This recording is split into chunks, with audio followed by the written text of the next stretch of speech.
No, I think the world economy is picking up. We've downgraded our forecast for 2013 just a slight amount, and it's mainly due to lack of growth in places like China and India, so it's not something specifically that's EC related.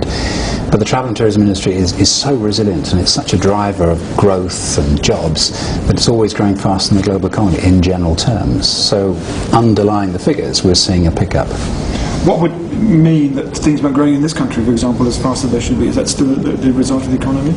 Well, I think there are a number of specific travel-related issues which are inhibiting that growth. So, for example, the air passenger duty is one tax, which is pretty substantial as an extra cost on the price of people's ticket.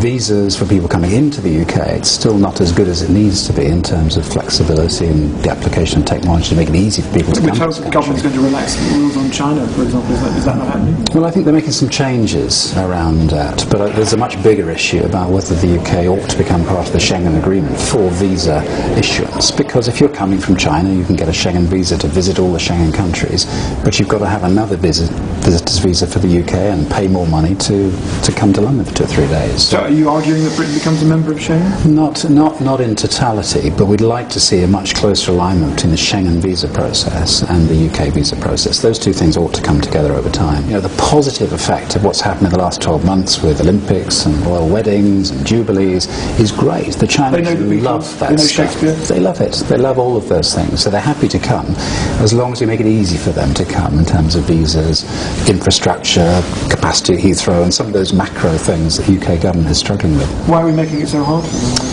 I don't think it's anything deliberate. I think it's within the UK government. Each ministry has their specific focus. It might be transport and infrastructure. It might be the Exchequer with APD. But it is more complicated for a Chinese consumer to come to the UK than it is for France or Germany, for example. The numbers show that.